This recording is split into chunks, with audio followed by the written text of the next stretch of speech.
Asia এবং আফ্রিকার নানান মানুষের পৃথিবীতে বসে গত কয়েকশো বছর ধরে। তাদের যাবতীয় কুকীর্তি সম্পর্কে কি বলেন তো? তাদের ধর্মীয় কুকীর্তি। তারা আসলে আমাদের হাত কেটে দিত, পা কেটে দিত, তাই না? মির্জাপুরকে টাকা পয়সা দিয়ে লোক দেখে যুদ্ধ না করে বাংলা নিয়ে ব্যবসা করে। এসব সত্ত্বেও এই এলাকার মানুষ বিশ্বাস করে যে তারা ওখানে গেলে ঘুরে যাবে। আপনারা যখন আরেকটু বড় হয়ে ইটালি এইসব দেশে যাবেন, এগুলোকে যাবেন, আপনারা খেয়াল করবেন ইটালিতে প্রচুর শহর আছে, যে শহরগুলো যেখানে বাংলা, আপনি কাউকে ইংরেজিতে বললে উত্তর দেবে বাংলা।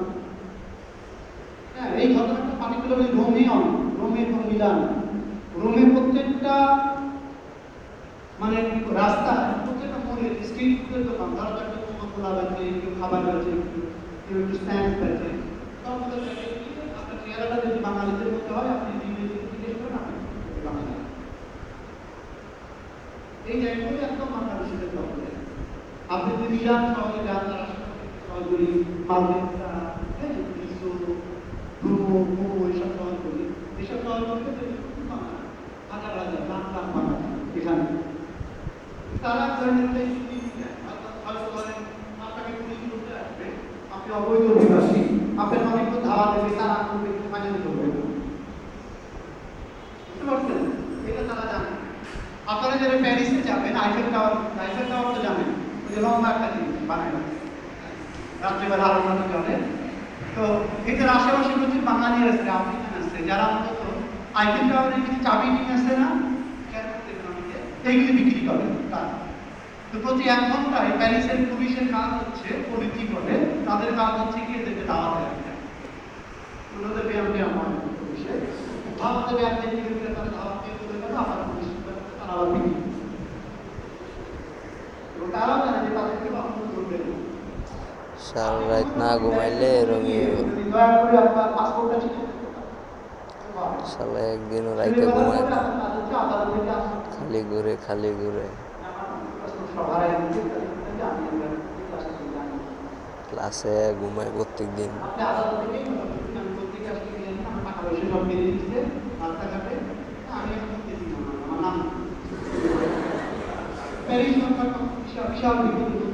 জাগনা হয়েছে এখন,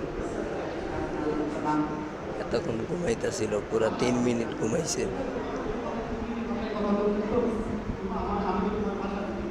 তখন প্যারিস সরকার তার জন্য একটা বাংলা ভাষী লয়ার নিয়োগ করে, দুর্দশায় তো আবার ঘুমায় যাবে, আবার এখন ঘুমায় যাবে। তো বলুন রাজনৈতিক আমাদের ইলেকশনের পরিস্থিতি দিয়ে আগে বুঝেছি, বুঝতে পারছেন? অথবা বলবে যে ধরেন আমার বাড়ি ঘর কোথায় এরপর তো নোয়াখালীতে দেখা যাবে, এই দেখেন চলবে।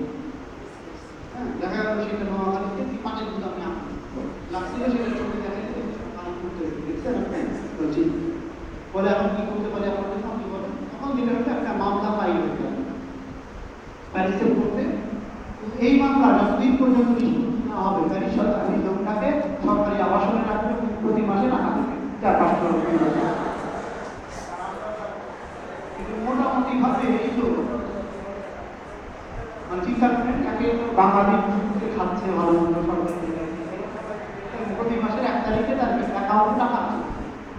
এর চেয়ে আরামে হইতে পারে? সে 5 বছরের মধ্যে তার ওজন 10-12 কেজি বাড়ায়। বুঝতে পারছেন ঘটনা? এরপর সে ফরাসি ভাষাটা শিখবে, শিখে সে ব্যবসা করতে হবে। বোঝা গেছে? এই গল্পটা মোটা দাগে সব দেশে একদমই একরকম গল্প।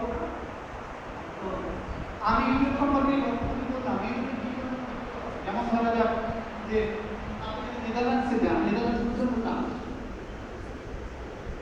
তারা এমনিতেই খুব কম আসে, দেশের পরিস্থিতি কিন্তু ছোট্ট দেশ, ইকোনমিক্যালি প্রচন্ড ডেভেলপড, কিন্তু আপনি ঢুকতেই পারবেন না ঠিকঠাক। আপনি 1.5-2 ঘন্টার মধ্যে ধরা পড়ে যাবেন এবং আপনাকে যে দেশ থেকে ঢুকছে সেই দেশে ঢুকে ব্যাক করবে। জার্মানি খানিকটা সেরকম, জার্মানি কাজের সুযোগ, কারণ জার্মানি দেশটা এত ঘুমায় ক্লাসে, খালি ক্লাসে জিমাইব। দুপুরবেলা খেয়ে দিয়ে একটু